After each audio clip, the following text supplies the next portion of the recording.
Hello sir ನಮಸ್ಕಾರ sir. ನಮಸ್ತೆ sir. Sir ನಾನು ಮೋಶಿನ್ ಅಂತ ಮಾತಾಡ್ತಾ ಇರೋದು ಸರ್. ಇಲ್ಲಿಂದ ಸರ್ ಮೋಶಿನ್ ನನ್ನ ಸರ್ ಮೋಶಿನ್ ಅಂತ ಸರ್. ಮೋಶಿನ್. ಹೌದು ಸರ್, ನಾನು ಹೇಳಿ ಕಲಬುರಗಿ ಜಿಲ್ಲೆ ಕಾಗಿ ತಾಲೂಕಿನಿಂದ ಮಾತಾಡ್ತಾ ಇದ್ದೀನಿ ಸರ್. ಹೇಳಿ ಮೋಶಿನ್ ಸರ್. ಸರ್ ಹೋದ ತಿಂಗಳ ಸರ್ 19ನೇ ತಾರೀಕು ನ್ಯಾಬೆಲೆ ಅಂಗಡಿ ಇದೆ ಸರ್. ಹ್ಮ್ ಪ್ರತಿ ಒಂದು ಪಡಿತರ ಚೀಟಿಗೆ 1 ಕೆಜಿ ಕಡಿಮೆ ಕೊಡ್ತಾ ಇದ್ದ ನ್ಯಾಬೆಲೆ ಅಂಗಡಿ ಮಾಲೀಕ. ಹಾ ಅದರ ಬಗ್ಗೆ ನಾನು ಪ್ರಶ್ನೆ ಕೂಡ ಮಾಡಿದೆ. ಸರ್ಕಾರ ಆದೇಶ ಪ್ರತಿಯೊಬ್ಬ ಮನುಷ್ಯಗೆ 10 ಕೆಜಿ ಕೊಡ್ಬೇಕಂತಿದೆ ಸರ್. ಓಕೆ. ಅದರ ಬಗ್ಗೆ ಪ್ರಶ್ನೆ ಮಾಡಿದಾಗ ನೀನ್ ಯಾರು ಕೇಳೋದಕ್ಕೆ ನನ್ನ ಮೇಲೆ ದಬ್ಬಾಳಿಕೆ ಮಾಡೋ ಮುಖಾಂತರ ಸ್ವತಃ ಡಿಡಿಒಗೆ ಫೋನ್ ಹಚ್ಚಿ ಮಾತಾಡಿಸ್ತೀನಿ ಆ ಅಂಗಡಿ ಓನರ್ ಜೊತೆ. ಹ್ಮ್ ಸ್ವತಃ ಅಂಗಡಿ ಓನರ್ ಡಿಡಿ ಎದುರೇ ಒಪ್ಕೊಂಡಿದ್ದಾನೆ. ಹೌದು ಸರ್, 1 ಕೆಜಿ ಕಡಿಮೆ ಕೊಡ್ತಾ ಇದ್ದೀನಿ ಅಂತ ಒಪ್ಕೊಂಡಿದ್ದಾನೆ. ಓಕೆ. ಅದು ಆದ ನಂತರ ನೀವ್ ಹ್ಯಾಂಗ್ ಫೋನ್ ಮಾಡಿದಿ, ಹ್ಯಾಂಗ್ ಡಿಡಿ ಮಾತಾಡಿ ಅಂತ ಆ ಊರಿನ ಗ್ರಾಮಸ್ಥರಿಗೆ ತೆಗೆದುಕೊಂಡು ನಮ್ಮ ಮೇಲೆ ದಬ್ಬಾಳಿಕೆ ಮಾಡೋ ಮುಖಾಂತರ ಅವಚರಿಸೋದನ್ನ ಬೈದಿನಿ ಸರ್ ಅವ್ರು. ಓಕೆ. ಅವರು ಅಂಗಡಿ ಕ್ರಮ ಸಂಖ್ಯೆ 126 ಸರ್. ಓನರ್ ನೇಮ್ ಸಿದ್ದಯ್ಯ ಸ್ವಾಮಿ ಅಂತಿದೆ. ಓಕೆ. ಇದು ಅಣಕಲ್ ಗ್ರಾಮದಲ್ಲಿ ಸರ್. ನನ್ನ ಗ್ರಾಮ ರೇವಗಿ ಗ್ರಾಮ ಸರ್. ಅಣಕಿ ಗ್ರಾಮನ? ಅರಣಕಲ್ ಗ್ರಾಮ. ಅರಣಕಲ್ ಗ್ರಾಮ. ಓಕೆ. ನನ್ನ ಊರು ರೇವಗಿ ಗ್ರಾಮ. ನಾನು ಕೂಡ ಅದೇ ಅಂಗಡಿಯಲ್ಲಿ ರೇಷನ್ ತಗೋತಾ ಹೋಗ್ತೀನಿ ಸರ್. ಓಕೆ. ಸುಮಾರು 3 ಕಿಲೋಮೀಟರ್ ದೂರ ಇದೆ ಸರ್. ಆ ಊರಲ್ಲಿ ಹೋಗಿ ನಾನು ರೇಷನ್ ತೆಗೆದುಕೊಂಡ್ ಬರ್ತೀವಿ. ಸರಿ. ಅಲ್ಲಿ ಹೋಗಿ ಅಂತ ಪ್ರತಿಯೊಬ್ಬ ಗ್ರಾಮಸ್ಥರು 1 ಕೆಜಿ ಕಡಿಮೆ ಕೊಡ್ತಾ ಇದೆ. ಇದ್ರ ಬಗ್ಗೆ ನಮ್ಮ ತಾಲೂಕಿನ ದಂಡಾಧಿಕಾರಿ ಕೂಡ ಮಾತಾಡಿದೀನಿ ಸರ್. ಓಕೆ. ಅವರಿಗೆ ಹೋಗಿ ಮೆಮೊರಂ ಕೊಡೋ ಮುಖಾಂತರ ಮತ್ತೆ ರಸ್ತೆ ತಡೆದು ಸ್ಟ್ರೈಕ್ ಕೂಡ ಮಾಡಲಾಗಿದೆ ಸರ್. ಹೋದ ತಿಂಗಳು 22ನೇ ತಾರೀಕು. ಓಕೆ. ಪ್ರತಿಯೊಂದು ಸೂಕ್ತವಾದ ಕಾನೂನು ತಗೋತೀನಿ ಅಂತ ಬಂದು ಸ್ವತಃ ದಂಡಾಧಿಕಾರಿ ಬಂದು ಮೆಮೊರಂ ತಗೋ ಮುಖಾಂತರ ನಮಗೆ ಭರವಸೆಯನ್ನು ಕೊಟ್ಟೋಗಿದ್ದಾರೆ ಸರ್. ಓಕೆ. ಆದ್ರೆ ಇನ್ನುವರೆಗೆ ಇವತ್ತಿಗೆ ಸುಮಾರು 20 ದಿನ ಆದ್ರೂ ಕೂಡ ಯಾವುದೇ ತರ ಆಕ್ಷನ್ ತಗೋತಾ ಇಲ್ಲ. ಇನ್ನುವರೆಗೆ ಯಾವುದೇ ನಮಗೆ ಹಿಂಬರ ಕೊಟ್ಟಿಲ್ಲ ಸರ್. ಓಕೆ. ಆಗ ತಾವು ತಮ್ಮಿಂದ ಏನಾದ್ರು ನಮ್ಗೆ ಹೆಲ್ಪ್ ಮಾಡ್ತೀರಾ ಅಂತ ಒಂದು ಭರವಸೆ, ಅದಕ್ಕೆ ಸರ್ ನಾವು ಕಾಲ್ ಮಾಡಿದ್ದೆ. ಖಂಡಿತ ಸರ್. ಇವಾಗ ತಾವಿಗೆ ಬೇಕಾದ್ರೆ ಸರ್ ಆ ಡಿಡಿ ಅವ್ರ ನಂಬರ್ನು ಕೊಡ್ತೀನಿ, ತಹಸೀಲ್ದಾರ್ ಅವ್ರ ನಂಬರ್ ತಗೊಳ್ಳಿ ಸರ್. ಹೇಳಿ. ಇವಾಗ ಏನ್ ಮೋಸ್ಟ್ಲಿ ರಜೆ ಇರ್ಬೇಕಲ್ಲ ನಿಮ್ ಸೈಡು ಅಮ್ಮ? ಇವಾಗ ನಿಮ್ಗೆ ಹಾಫ್ ಡೇ ತಾನೇ ವರ್ಕಿಂಗು? ಹೌದು ಸರ್. ಬೆಳಗ್ಗೆ 8 ಗಂಟೆಯಿಂದ 2 ಗಂಟೆವರೆಗೆ ಇರುತ್ತೆ. ಅದೇ ಕರೀರಿ ಸರ್. ರೆಸ್ಪಾನ್ಸ್ ಮಾಡ್ತಾರೆ ಸರ್. ಡಿಡಿ ಅವ್ರು ಚೆನ್ನಾಗಿದ್ದಾರೆ, ಮಾಡ್ತೀನಿ ಅಂತ ಅವ್ರು ಕೂಡ ಭರವಸೆ ಕೊಟ್ಟಿದ್ದಾರೆ. ಆದ್ರೆ ಏನೋ ಯಾವುದೇ ತರ ರೆಸ್ಪಾನ್ಸ್ ಮಾಡ್ತಿಲ್ಲ ಸರ್. ಆಯ್ತು. ನಂಬರ್ ಹೇಳಿ. Sir 9686 9686 25 25 00 00 17 sir. ಅವ್ರ ಹೆಸರು ಭೀಮರಾಯ ಅಂತ ಸರ್. ನಾನು ಕೂಡ ಇದು ಕಮಲಾಪುರ KRS ಪಾರ್ಟಿ ಅಧ್ಯಕ್ಷ ಅಂತಿದ್ದೀನಿ ಸರ್, ಕರ್ನಾಟಕ ರಾಷ್ಟ್ರ ಸಮಿತಿ ಪಕ್ಷದ. ಓಕೆ ಸರಿ. ಕಾನ್ಫರೆನ್ಸ್ ತಗೊಳ್ಳ ತಗೊಳ್ಳಿ ಸರ್, ಮಾತಾಡಿ ಸರ್. ಭೀಮಣ್ಣ ಅಲ್ವಾ ಅವ್ರ ಹೆಸರು? ಭೀಮರಾಯ ಅಂತ ಸರ್. ಭೀಮರಾಯ. ಎಸ್, ಒಂದ್ ನಿಮಿಷ. ಹಲೋ ಸರ್ ನಮಸ್ತೆ. ಭೀಮರಾಯ ಅವರಾ? ಹೌದು. ಯಾರು ಸರ್? ನಮಸ್ತೆ. ನನ್ನ ಹೆಸರು ಬಳಗಾರ್ ಅಂತ, ನಿಮ್ಮ ವಾಣಿ ಯೂಟ್ಯೂಬ್ ಚಾನಲ್ ಇಂದ ಮಾತಾಡ್ತಾ ಇದ್ದೀನಿ ಸರ್. ನಮಸ್ತೆ. ಹೇಳಿ ಸರ್. ಹೇಳಿ. ನಮಸ್ತೆ ಸರ್. ನಿಮ್ಮ ಭಾಗದ ಒಬ್ಬ ನಾಗರಿಕರು ಕಾಲಲ್ಲಿದ್ದಾರೆ. ಅವ್ರನ್ನ ಕಾನ್ಫರೆನ್ಸ್ ತಗೋಬೋದಾ ಸರ್? ಸರ್ ಲೈನ್ ಅಲ್ಲಿ ಇದ್ದಾರೆ. ಭೀಮರಾಯ್ ಸರ್ ನಂಬರ್ ಲೈನ್ ಅಲ್ಲಿ ಇದ್ದಾರೆ. ಸರ್ ನಮಸ್ಕಾರ ಸರ್. ಸರ್ ನಮಸ್ಕಾರ.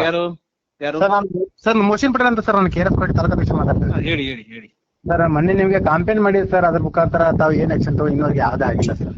ಅಲ್ಲ ರೀ, ಪ್ರೊಸೀಜರ್ ಇರ್ತದ, ಅದಕ್ಕೊಂದು ಪದ್ಧತಿ ಇರ್ತದ. ಈಗ ನೋಟಿಸ್ ಹೋಗಿದೆ ತಾನೆ?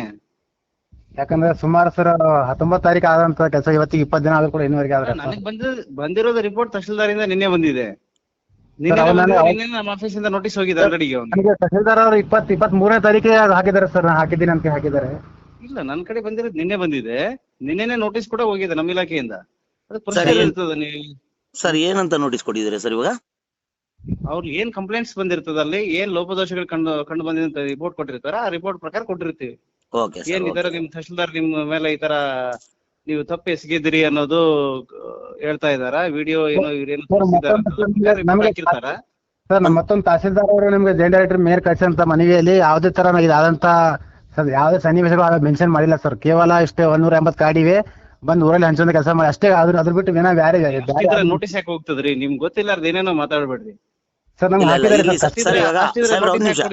ಒಂದ್ ನಿಮಿಷ ಸರ್. ಭೀಮರಾವ್ ಸರ್, ತಾವು ಸಹ ತಾಳ್ಮೆಯಿಂದ ಮಾತಾಡಿ ಇರ್ಲಿ. ಪಾಪ ಇವಾಗ ಸಾರ್ವಜನಿಕರಿಗೆ ನಿಮ್ ಹೆಸರು ಏನಾದ್ರು ಯೂಟ್ಯೂಬ್ ಚಾನಲ್ ಅವರು? ಬಳಗಾರ್ ಅಂತ ಸರ್. ಬಳಗಾರ್ ಅವರು. ಕೇಳಿ, ಯಾವುದೇ ಕಾರಣಕ್ಕೂ ತಪ್ಪಿಲ್ಲ ಅನ್ನೋದು ರಿಪೋರ್ಟ್ ನಮ್ಗೆ ಬಂದಿದ್ರೆ ನೋಟಿಸ್ ಯಾಕೆ ಹೋಗ್ತದ? ಇಲ್ಲ ಕರೆಕ್ಟ್. ಇವಾಗ ನಾವು ಸಾಮಾನ್ಯರು ಸರ್, ನಮಗೆ ಗೊತ್ತಿರಲ್ಲ. ಕೇಳಿ, ಈಗ ಆಲ್ರೆಡಿ ಅವರು ಈ ತರ KRS ಪಕ್ಷ ಅವರು ಆರೋಪ ಮಾಡಿದಂಗೆ ಏನೋ 10 ರೂಪಾಯಿ 20 ರೂಪಾಯಿ ದುಡ್ಡು ತಗೋತಾ ಇದಾರ, 1 ಕೆಜಿ ಕಡಿಮೆ ಕೊಡ್ತಾ ಇದಾರ ಅನ್ನೋದು ರಿಪೋರ್ಟ್ ಬಂದಿದ್ಯಾ ಸರ್? ಓಕೆ, ಬಂದಿದೆ. ಅದ್ರ ಪ್ರಕಾರ ನೋಟಿಸ್ ಹೋಗಿದೆ. ಈ ತರ ನೀವು ಕಡಿಮೆ ಕೊಡ್ತಾ ಇದ್ರಂತ, ಯಾವ ಕಾರಣಕ್ಕೆ ಕಡಿಮೆ ಕೊಡ್ತಾ ಇದ್ರಿ, ನೀವು ದುಡ್ಡು ಯಾಕೆ ಕಲೆಕ್ಟ್ ಮಾಡ್ತಾ ಇದ್ರಿ, ಅದಕ್ಕೆ ನೋಟಿಸ್ ಹೋಗಿದೆ. ಅವ್ನ ನೋಟಿಸ್ಗೆ ಏನ್ ಸಮಜಾಯಿಷಿ ಕೊಡ್ತಾರ ನೋಡೋಣ ಸರ್. ಇವಾಗ ಅದು ಅಫೆನ್ಸ್ ಆಗೈತಲ್ವ ಸರ್? ಅದು ಹಾ ಇವಾಗ ಅವರು ಏನ್ ಕೃತ್ಯ ಎಸಗಿದಾರೆ ಅದು ಅಫೆನ್ಸ್ ಆಗುತ್ತಲ್ವಾ ಸರ್? ಅದು ಕಮ್ಮಿ ಕೊಡ್ತಾ ಇರೋದು ಅಥವಾ ದುಡ್ಡು ಕಲೆಕ್ಟ್ ಮಾಡೋದು? ಮತ್ತೆ ಅಫೆನ್ಸ್ ಆಗುತ್ತಾನ ಕಾರಣಕ್ಕೆ ತಾನೇ ನೋಟಿಸ್ ಕೊಡೋದು. ಅದೇ ಸರ್, ಇವಾಗ ನೋಟಿಸ್ ಕೊಟ್ಟಿದ್ದೀರಾ, ಅದಾದ್ಮೇಲೆ ಏನ್ ಪರಿಣಾಮ ಬೀರುತ್ತೆ ಸರ್ ಅದ್ರ ಮೇಲೆ? ಅವರು ಕೊಡೋ ನಾನ್ ರಿಪ್ಲೈ ಬರ್ಲಾರ್ದ ನಾನು ಹೆಂಗ್ ಹೇಳಿ? ರಿಪ್ಲೈ ಕೊಡೋಣ, ರಿಪ್ಲೈಗೆ ಏನ್ ಸಮಜೆಸ್ಟ್ ಕೊಡ್ತಾರ ನೋಡೋಣ, ಹಾ ಸರ್, ಅಂತ ನಾನು ಆಕ್ಷನ್ ಮಾಡಿಸ್ತೀನಿ. ಖಂಡಿತ ಸರ್. ಯಾವಾಗ ಆಗ್ಬೋದು ಸರ್ ಇದು ಅಂದಾಜು? ನೋಡೋಣ, ಅದು ರಿಪ್ಲೈ ಬರ್ಲಿ. ನಾನು ಕೊಟ್ಟಿದ್ದೀನಿ ಈಗ, ಆಗುತ್ತಾ? ನಾಳೆ ನಾಡಿದ್ದು ರಜೆ ಇದೆ ಸರ್. ಇವತ್ತು ಮುಗೀತು, ಮತ್ತೆ ನೆಕ್ಸ್ಟ್ ವೀಕ್ ಅಲ್ಲೇ ಆಗ್ಬೇಕು. Next week. ಮುಗೀತಲ್ಲ. ಹೌದು. ಇವತ್ತು ಡ್ಯೂಟಿನೂ ಮುಗೀತು, ಮತ್ತೆ ನಾಳೆ ನಾಡಿದ್ದು ರಜೆನೂ ಇದೆ. ಹಾಗಾಗಿ ಡೆಫಿನೆಟ್ಲಿ ಆಕ್ಷನ್ ಆಗ್ಲಿ ಸರ್. ಮುಂದಿನ ದಿನಗಳಲ್ಲಿ ಸಾರ್ವಜನಿಕರಿಗೆ ಯಾವ್ದೇ ರೀತಿಯಾದ ಅನ್ಯಾಯ ಆಗದೆ ಇರ್ಲಿ ಅನ್ನೋದು KRS ಪಕ್ಷದ ಅವ್ರದ್ದು ಕಾಳಜಿ ಇದೆ. ಒಳ್ಳೆ ಉದ್ದೇಶ. ಈಗಾಗ್ಲೇ ನಮ್ ಜಿಲ್ಲೆಯಲ್ಲಿ ಸುಮಾರು 52 ಅಂಗಡಿ ಸಸ್ಪೆಂಡ್ ಮಾಡಿದೀವಿ. ಓಕೆ. ಓ, ಇದು ಹೊಸ ಪ್ರಕರಣ ಏನಲ್ಲ ಸರ್ ನಿಮ್ಗೆ ಹಂಗಂದ್ರೆ? ಇದು ಹೊಸ ಕ್ಯಾಸುವಲ್ ಬರ್ತಾ ಇರ್ತಾವ, ಏನಿಲ್ಲ. ಆಗ್ಲಿ ಸರ್, ಖಂಡಿತವಾಗ್ಲಿ ಸರ್. ನಿಮ್ಮಿಂದ ನಾವು ಒಳ್ಳೆ ರಿಸಲ್ಟ್ ನ ಎಕ್ಸ್ಪೆಕ್ಟ್ ಮಾಡ್ತೀವಿ. ಯಾರು ತಪ್ಪಿತಸ್ಥರು ಇದಾರೆ ಅವ್ರ ಮೇಲೆ ಕಾನೂನು ಕ್ರಮ ಆಗ್ಲಿ, ಸಾರ್ವಜನಿಕರಿಗೆಲ್ಲ ಒಳ್ಳೇದಾಗ್ಲಿ ಸರ್. ಧನ್ಯವಾದಗಳು ಸರ್ ಮಾತಾಡಿದಕ್ಕೆ. ಸಾಹೇಬ್ರೆ, ಸರ್ ಇವಾಗ ನೆಕ್ಸ್ಟ್ ವೀಕ್ ಒಂದು ನೋಡೋಣ. ಹೌದು ಸರ್. ನೆಕ್ಸ್ಟ್ ವೀಕ್ ನೋಡ್ಬಿಟ್ಟು ಏನಂತಾರ ನೋಡಿ, ಮುಂದಿನ ದಿನಗಳಲ್ಲಿ ಏನ್ ಮಾಡಕ್ಕಾಗತ್ತೋ ಇನ್ನೊಂದು ಪ್ರಯತ್ನ ಮಾಡೋಣ ಸರ್, ಖಂಡಿತವಾಗ್ಲು. ಓಕೆ ಸರ್, ಧನ್ಯವಾದಗಳು ಸರ್. ಸರ್ ನಿಮ್ಗೂ ಸಹ ಧನ್ಯವಾದಗಳು. ನಮ್ಮ ಒಂದು ಪುಟ್ಟ ಚಾನಲ್ ನ ನೆನ್ಸ್ಕೊಂಡಿದ್ದಕ್ಕೆ. ಪುಟ್ಟ ಚಾನಲ್ ಸರ್, ನೀವು ಸಾಮಾಜಿಕ ಒಳ್ಳೆ ಕೆಲಸ ಮಾಡ್ತಿದ್ದೀರ ಅಂತ ನಿಮ್ಮ ನಂಬರ್ ಇಮಿಡಿಯೇಟ್ಲಿ ಸೇವ್ ಮಾಡಿ ನಮ್ಗೆ ಈ ಕರೆ ಮಾಡಿ ನಮ್ಗೆ ರೆಸ್ಪಾನ್ಸ್ ಮಾಡ್ತಾರ ಅಂತ ಭರೋಸೆ ಇಟ್ಕೊಂಡು ನಿಮ್ಗೆ ಕರೆ ಮಾಡಿ ಸರ್. ಧನ್ಯವಾದಗಳು ಸರ್, ಧನ್ಯವಾದಗಳು. ನಿಮ್ಮ ನಂಬಿಕೆಗೆ ನಾವು ಋಣಿಗಳು ಸರ್. ನಿಮ್ಮ ಸಹಕಾರ ಸದಾಕಾರ ಇರಲಿ ಸರ್. ಖಂಡಿತ ಮಾಡೋಣ. ಆಮೇಲೆ ಇದನ್ನ ನಾವು ನ್ಯೂಸ್ ಮಾಡ್ಬೋದಲ್ಲ ಸರ್? ಮಾಡ್ಬೋದು ಸರ್. ನಮಸ್ಕಾರ ಸರ್. ನಮಸ್ತೆ. ಆಮೇಲೆ ನೀವು KRS ಪಕ್ಷದವರು ಅದ್ಭುತವಾಗಿ ಹೋರಾಟ ಮಾಡ್ತಾ ಇದ್ರಿ ಕರ್ನಾಟಕದಲ್ಲಿ. ನಿಮ್ಮದಾದ ನಿಜವಾಗ್ಲು ಒಂಥರ ರೋಮಾಂಚನ ಆಗುತ್ತೆ. KRS ಪಕ್ಷದ ಈ ನೀವೇನ್ ಸೈನಿಕರು ಇದೀರಲ್ಲ, ಪ್ರತಿದಿನ ಒಂದಿಲ್ಲ ಒಂದು ಜಿಲ್ಲೆಯಲ್ಲಿ, ಒಂದಿಲ್ಲ ಒಂದು ಊರಲ್ಲಿ ನೀವೆಲ್ಲರೂ ಸೇರಿ ಧ್ವನಿ ಎತ್ತಾ ಇರೋದು ಒಂದು ಕರ್ನಾಟಕಕ್ಕೆ ಆಶಾಕಿರಣವಾಗಿದೆ. ನಿಮ್ಮ ಈ ಅದ್ಭುತ ಕಾರ್ಯ ಹೀಗೆ ಮುಂದುವರಿಸಿ. ಸಣ್ಣ ಪುಟ್ಟ ಹೆದರಿಕೆಗಳು ಬೆದರಿಕೆಗಳು ಬರ್ತಾ ಇರ್ತವೆ, ನೀವು ಯಾರು ಎದುರಲ್ಲ. ಬಿಕಾಸ್ ನೀವೆಲ್ಲ ಗಟ್ಟಿ ಸೈನಿಕರಾಗಿ ನಿಂತಿದ್ದೀರಿ. ಇವತ್ತು ಒಂದು ಒಳ್ಳೆ ಅದ್ಭುತ ಕಾರ್ಯ ಮಾಡ್ತಾ ಇದ್ದೀರಿ ಸರ್. ನಮಸ್ಕಾರ. ಮುಂದುವರಿಸಿ ಸರ್, ದಯವಿಟ್ಟು ಇದೇ ರೀತಿಯಾಗಿ ಎಲ್ಲರೂ ಹೋರಾಟ ಮಾಡೋಣ. ಒಂದು ಒಳ್ಳೆ ಸಮಾಜ ನಿರ್ಮಾಣ ಮಾಡೋದಕ್ಕೆ ಎಲ್ಲರ ಸಹಕಾರ ಬೇಕು. ನಿಮ್ಮ ಅದ್ಭುತ ಕಾರ್ಯಕ್ಕೆ ನನ್ನ ಕೋಟಿ ನಮನಗಳು. ಧನ್ಯವಾದಗಳು ನೀವು ನಿಮ್ಮ ಮನೆಗೆ ಫೋನ್ ಮಾಡಿದ್ದಕ್ಕೆ. Thank you sir. Thank you sir. Thank you. ನಮಸ್ತೆ.